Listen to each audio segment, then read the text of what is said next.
Bonjour et bienvenue à la critique exigeante pour ce nouveau segment, si on veut, du meilleur épisode d'une série. Généralement, je prends une série fleuve parce qu'il y a beaucoup d'épisodes et ainsi c'est, je pense, plus intéressant de trouver spécifiquement le meilleur épisode dans ce gros lot d'épisodes. J'avais fait pour Fairy Tail, Bleach, Dragon Ball et maintenant c'est le tour de Naruto. Donc, le meilleur épisode de toute cette grande série-là, et je le précise, je parle de Naruto au sens large, donc ça inclut tant la partie Shippuden que la partie sans le Shippuden. Donc, je pense que c'est au-delà de 500, 700 épisodes, je le sais plus, probablement plus. Donc, j'avais un candidat en tête et un deuxième candidat, et finalement, après réflexion, j'ai interchangé. Honnêtement, je pensais mettre l'épisode du combat Rock Lee contre Gaara, mais c'est me rendre compte que finalement c'est sur 3 épisodes et ça fait en sorte que dans l'ensemble, ça aurait gagné, mais chaque épisode individuellement, à mon avis, est moins fort que mon deuxième candidat qui est dans un seul épisode, ou du moins dans ce seul épisode-là concernant cette histoire-là, ça fait le café, le meilleur café que Naruto nous aura jamais livré. Donc c'est l'épisode 19, hein? La neige recouvre Zabuza. D'emblée de jeu, je tiens à préciser, au début de Dragon Ball, au début de Naruto, hein, j'ai découvert la VF. J'ai commencé par la VF en fait, parce qu'à l'époque, c'est ce qui jouait à la télévision. J'aurais pu le regarder sur ordinateur en version sous-titrée, mais ça jouait à la télévision, je me suis dit pourquoi pas. Et quand même, je tiens à saluer la VF, je trouve elle est de bonne facture, du moins dans ce début de Naruto. Les doubleurs font très bien le café, sont très doués, je trouve qu'ils réussissent à livrer des versions intéressantes des personnages qu'ils interprètent. Donc, je vais parler de la VF, j'ai pas vu cet épisode-là dans sa version originale. Donc, pourquoi cet épisode-là est le meilleur de Naruto à mon avis? C'est parce que c'est celui qui m'a fait le plus vivre d'émotions, mais aussi parce qu'il est objectivement très bien. Rappelons que j'ai une relation, je dirais pas amour-haine avec Naruto, c'est davantage un amour de haine, une histoire de haine finalement. Donc, je regarde le début de la série, je suis pas particulièrement enlevé, je me dis que bon, passer cet arc-là, je ne continuerai probablement pas, ça n'en vaut pas la peine. Et c'est là qu'arrive l'épisode 19, où je suis sur le coup, je me dis, ok, finalement si 15 épisodes, puis finalement il y a un épisode de cette qualité-là à chaque fois, je pense que ça en vaut le détour, et j'ai continué, pour que finalement ça ne réarrive pas vraiment passer Lee contre Gaara. Donc pourquoi est-ce que l'épisode-là m'avait tant scotché? Premièrement, on commence sur un moment de bravoure pur shonen neketsuesque, hein? Zabuza, kunai à la bouche, s'élance vers une armée ô combien plus nombreuse que lui, alors que pourtant en plus il est crevé, hein, il peut pas utiliser ses bras, etc. On est vraiment dans ce pur esprit shonen neketsuesque de pure badasserie, pour le dire en anglais. Donc, sans jette. C'est sûr que niveau combat, niveau animation, on n'est pas à la hauteur du combat Rock Lee contre Gaara, mais c'est pas non plus terrible.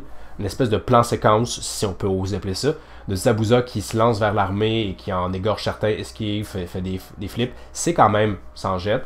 Il y a aussi la direction artistique avec les espèces de manifestations démoniaques de Zabuza qui sont bien foutues.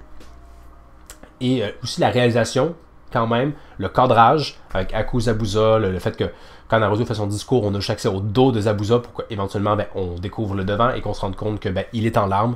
C'était vraiment des moments. C'était un épisode que je trouvais bien ficelé.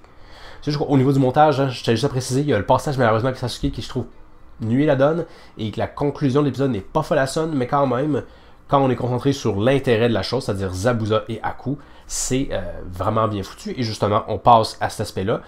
Les shonen de jadis, dans leur version fleuve, je trouve qu'ils ont vraiment une part... ils avaient des moments émotifs beaucoup plus forts que ceux qu'on a dans les animes récents. Il n'y a rien qui s'en rapproche, je trouve. C'est sûr qu'on a une musique très forte en émotion qui est là pour appuyer le propos. Et justement, ça me paraît que les autres séries ne feront pas, à mon avis. Que ce soit dans Demon Slayer, Jujutsu Kaisen, My Hero Academia, je trouve pas qu'il y ait des moments aussi brise-cœur qu'il y en a eu, par exemple, dans Bleach ou dans Naruto. Et c'est probablement l'épisode le plus triste, je trouve, de toute la série. Hein? Un Zabuza qui se réveille, si on veut, après un discours bien senti de Naruto, réalisant qu'effectivement, il n'est pas qu'il prétend être. Il apprécie Aku.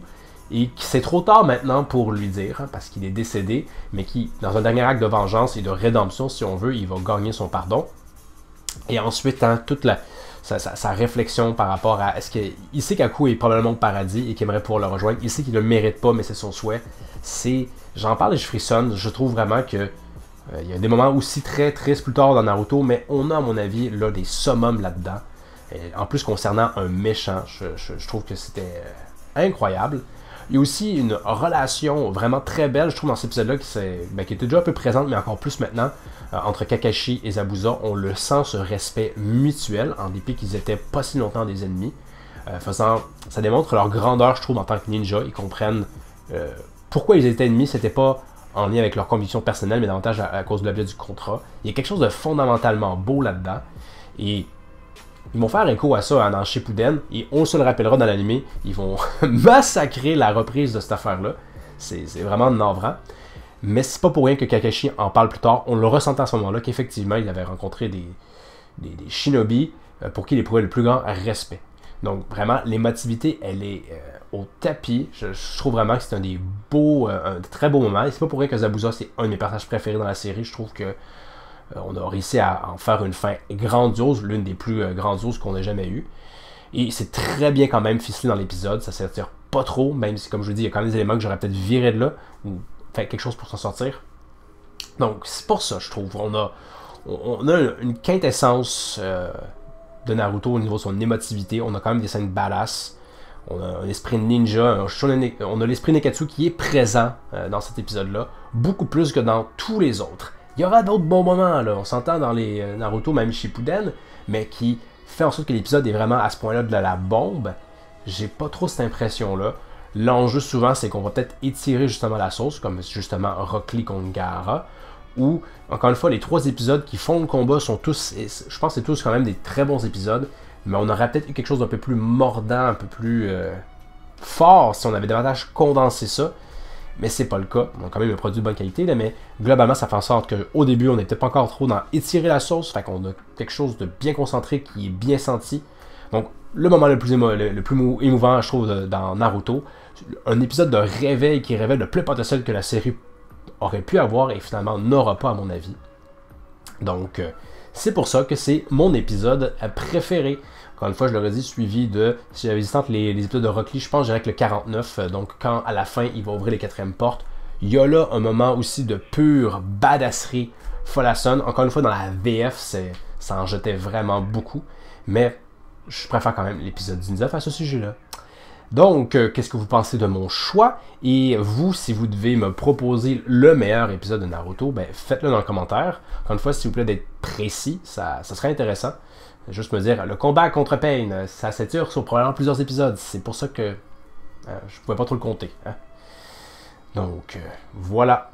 Pour la prochaine critique exigeante, j'avais peut-être envie de faire une espèce d'inverse. J'avais fait un top 5 des meilleures techniques dans Dragon Ball. Faire un top 5 des pires techniques dans Dragon Ball. Donc, les techniques qui existent, mais on se demande pourquoi, tant elles ne sont pas utiles en combat. Donc, ça sera probablement ça la semaine prochaine. Mais comme toujours, hein, si vous avez des suggestions, ben, elles sont toujours les bienvenues. Donc, merci d'avoir regardé. N'hésitez pas à vous abonner. Et je vous dis à la prochaine critique exigeante. Kakashi, rends-moi un service. Parle. Je voudrais voir son visage une dernière fois. Bien sûr.